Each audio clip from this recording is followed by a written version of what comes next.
Okay, part 2. Sorry about the interruption. We are on C, which says log to the base 5 of 1 over 125, and that is raised to the 6. To simplify that, whenever I have logs, we know log rules, and we know that anytime the word log or ln is in front of an expression with an exponent, that exponent can run down in front. So that log rule should be applied right now. So the 6 can run down in front. So we end up with 6 times the log to the base 5 of 1 over 125. So let me work on this. What exponent do I give 5 to give 1 over 125? Well, whenever you're turning a whole number to a fraction, the exponent is going to be a negative. So a negative 1 would give us a 1 over 5. A negative 2 would give us 1 over 5 squared, which is 25. A negative 3 is what we need here. So 5, what exponent do I give 5 to get 1 over 125? So the answer to this part is a negative 3. So now I have a 6 out here times the minus 3, and I get a final answer of minus 18. Alright, so, and part D. Alright. So I recall that a fifth root can be rewritten. So we always, when we're working in logs, you want to change any kind of root, square root, cube root, fourth root, in this case a fifth root. We're going to change it to another form so we can use log rules easily. So here we have 1/5 takes the place of the fifth root box. Using log rules, like we did up here, this can run down in front, and we have 1/5 times the log to the base 7 of 49. Log to the base 7 of 49 is what exponent do I give 7 to get 49? And that answer is 2. So we have 1/5 times 2 over 1, which is 2/5. Alright, so for that one, let's say, how shall we count this? Let's say if you got, I'll give you 2 tallies for the 4 problems. So if you got 2 of the 4 right, you get a tally. If you got 4 of the 4 right, you get 2 tallies. So I'm not going to do half tallies. So if you got 3 right, you still only get 1 tally. So you could have gotten 2 more tallies. So we have 4 up here, my next one, and the next one. So again, A through D, you can have 2 tallies. If you got 2 out of 4, give yourself 1. If you got 4 out of 4, give yourself 2. If you got 1, you didn't get any tallies, and if you get 3, you get 1 tally. Hope that's clear. Clear as I can make it right now. Expanding is all a test to see if you can do log rules. So let's see how good you are at using them to expand.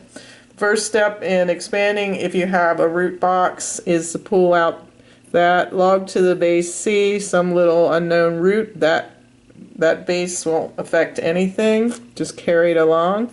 XY2, the 1/7 takes the place of the 7th root box.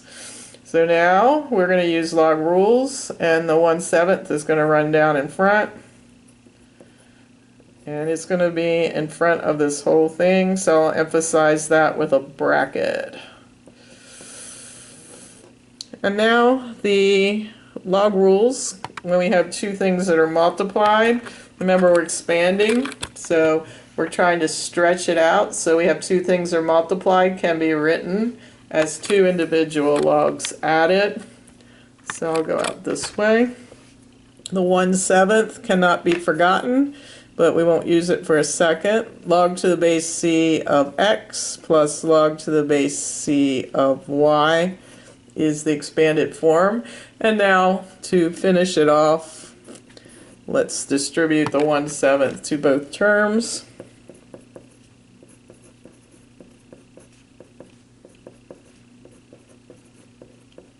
All right, final answer right here. Okay, so if you failed to distribute the 1/7, do not give yourself the tally. I want it expanded as much as possible. This is the answer for the tally. So tally ho, 1 tally. All right, number 12. Oops, that was 12. No, now number 12. We're going to condense. So I forgot to mention to stop the video, but you did, I'm sure, on number 11. So on number 12, attempt to go the other way. This is stretched out as far as it can go. It's expanded, and your command is to condense it. So we're going to use log rules the other way.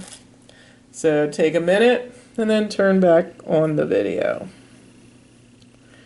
Alright, here I am with the answer. I'm going to condense term by term. Well, first of all, one thing I always do first is I take any coefficients that are out in front and have them run around in back. So the opposite of what I did do. So log the base a, x is now raised to the -1/3. And this -4 can run in back. And this 1/3 can run in back. Alright, now I'm going to look at these two and condense them. So 2 logs that are added can be written as 1 log. So in log rule box, 2 logs that are added can be written with 1 log, and their arguments are multiplied. So I'm going to condense these two.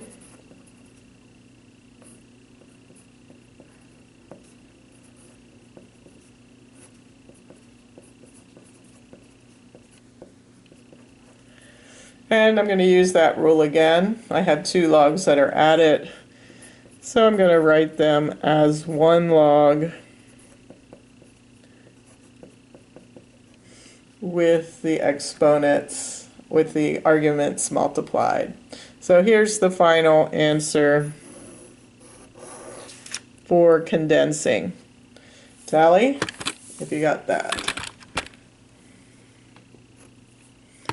Alright, on number 12, I'm sorry, I'm always one behind. Number 13, we are asked to solve an equation. You guys are very good at this, so hopefully it's stuck. Yeah, I'm not getting very good lighting, am I? Alright, well, I'm going to keep going, but hopefully it's clear enough. So to solve this means we're looking for what x equals. Since it's up in the exponent, I'm going to use logarithms to bring it back down. And I choose to use log to the base 5 to simplify my work. So I'm going to take a log to the base 5 of both sides. Alright, so this, what exponent do I give 5? To get 5 to the x, I get x. And I can calculate this on the calculator by plugging in log 12 over log 5. And I did that somewhere in the world, and I got a 1.54. Tally ho. Alright. Again, always stop the video. Here's the next one. Stop the video before I start doing it. If I forget to mention it, stop it anyway.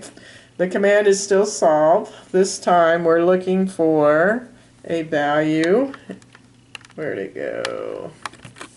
The value is up here. We're looking for x. So we're going to peel everything away. So go ahead and find x and turn this back on when you've had adequate time. Back we are. So to do this one, before I can take the log of both sides, I'm going to have to get the term with the exponent by itself. Well, this is a whole term, but I'll say the expression with the exponent by itself, the factor with the exponent by itself. I got to get rid of the 7, so I'm going to divide both sides by 7. So the 7 will disappear from here and come over here, and I'll calculate 26 over 7 at some point. I will do that in a minute. You could have done it right now, and that would be fine to have a decimal number sitting there. Now I want to bring all this exponent down, so I'm going to use log to the base 4 of each side to do that.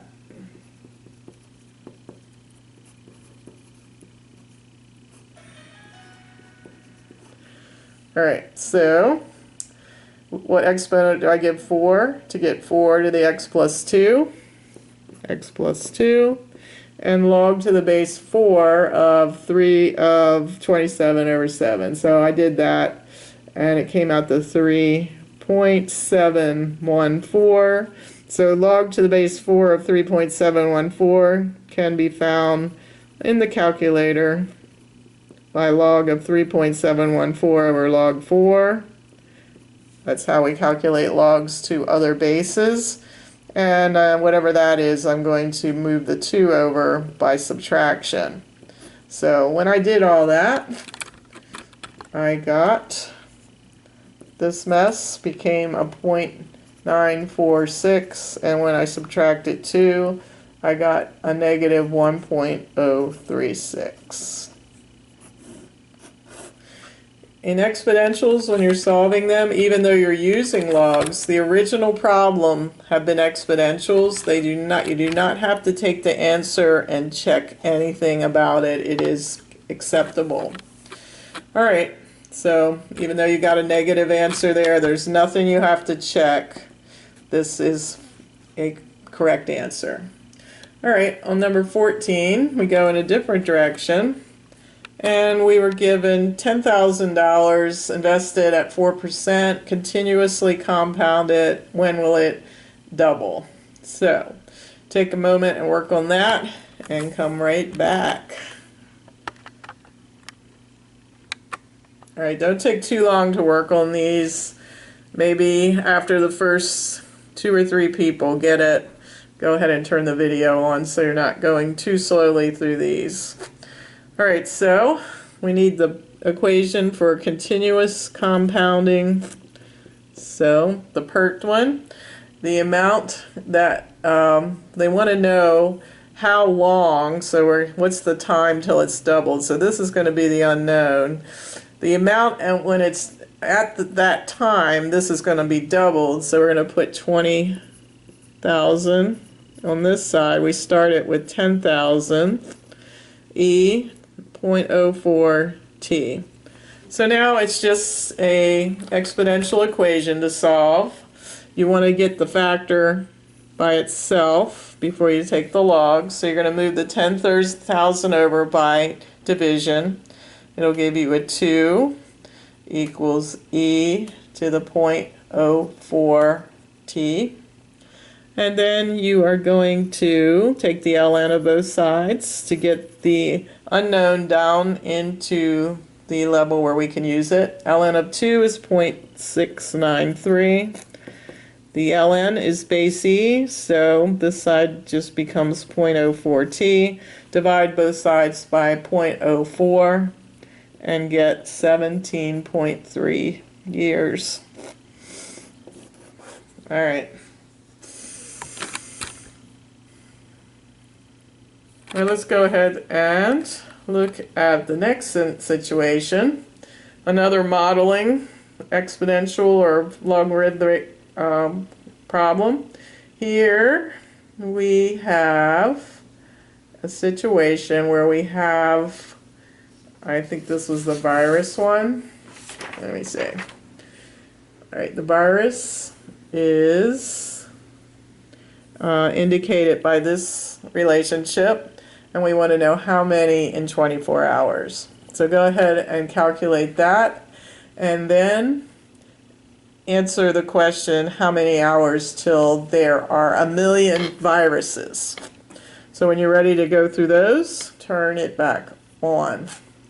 So to find out the population in 24 hours, you just put the 24 in the equation and you tap that into your calculator.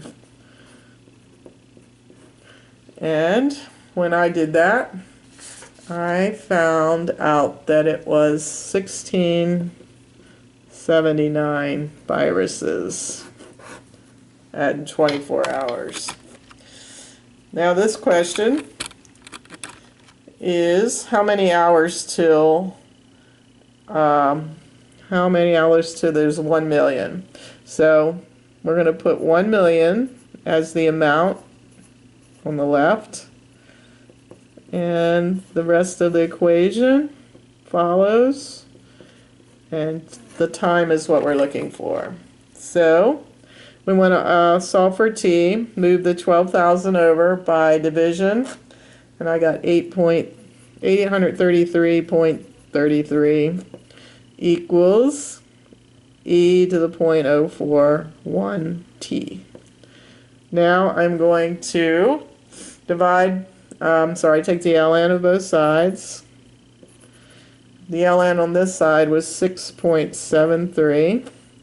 And when I took the ln, since it's base e, it just have left the 0.041 t. Divide by 0.041, and you get 164 hours. Till there's 1 million viruses. Alright, which will probably be fitting on the top of your pencil. Alright, so each of these gets its own tally. So part A gets a tally, part B on number 13 gets a tally, 14 gets a tally, 15 has 2 questions. So 15 gets 2 tallies. So 1, 2, 3, 4. Number 13, again, if you got that, you get a tally. Number 14, if you got that, you get a tally. Number 15, first part, if you got that, you get a tally. And 164 hours is another tally. Alright, there's 2 more left, so see if I can finish them up here. On this part, we're asked to solve. So at the end of the story, you want x equals something. So I see 2 logs. In order to proceed, I have to have 1 log. So I'm going to use log rules and write this as 1 log with the arguments multiplied together. So now I want to get rid of the logs, so it's a base 10 logarithm. So I'm going to exponentiate. This is going to become an exponent to 10, and this is going to become an exponent to 10. When I exponentiate both sides, then I have just this over here.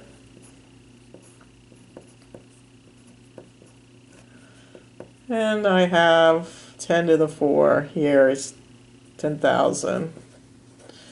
Alright, now I have a mess to solve. So when I distribute the x,